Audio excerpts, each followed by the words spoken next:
Presidential nominee of the Convention People's Party, CPP, Ivor Greenstreets, will this evening take his turn at the Institute of Economic Affairs, that's the IEA Evening Encounter Series. And this is a second edition of the Evening Encounter Series. The Evening Encounter Series by the IEA provides a platform for political parties and their flag bearers to interact with the cross-section of Ghanaians to present their policy options when voted into power.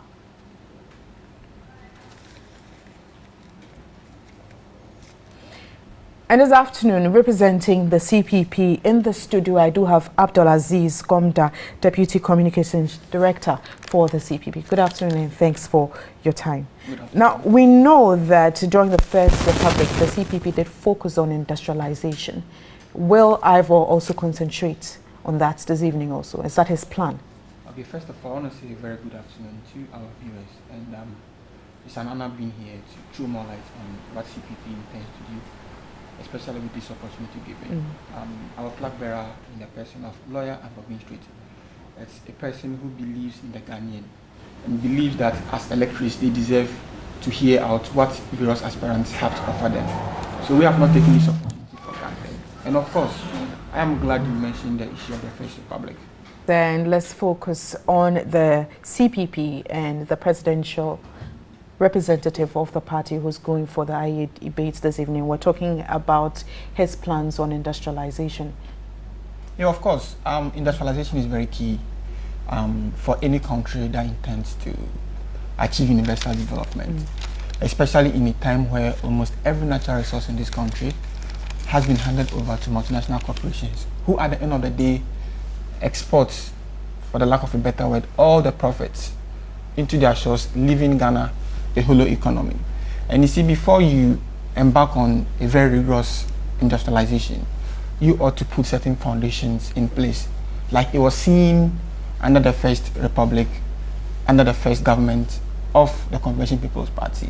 And talking about putting the foundation right, we are talking about the energy sector. We are talking about the adequate economic indicators, making credit facility cheaper, access to credit very cheap, and also access to energy. We live in a country where energy is not just about cost, but even access.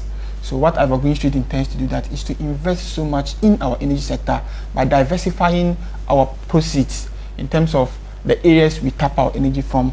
And he's also much committed to ensuring that despite energy being key, it ought to be sustainable way, in a manner that would not undermine our environmental conditions. So he's also talking more about clean energy. So of course, if all these things are put in place, we have the right economic conditions, we have the right energy provision for economic growth. Industrialization will be something that surely will translate into positive economic well-being into the lives of Ghanaians, and equally accord the Ghanaian the opportunity to take hold and take charge of our resources. Of course, our natural resources are supposed to benefit the citizens of this country and not any other citizen whose major interest is to make profits and loot from our shores. And Ivor Greenstreets says that it is now or never, and he's promising citizens of this country that there shall be a new covenant that would bind appointees of his government and himself to ensure that whatever investment that is being done in this country is in the interest of Ghanaians and nobody else. Okay. Now, before I let you go, he will be meeting Ghanaians, I should say, but with the through the IEA platform. Now, you've touched on some of the things he will be talking about, but what exactly should Ghanaians be looking out for? Ghanaians should look out to an encounter where the presidential candidate does not take them for granted.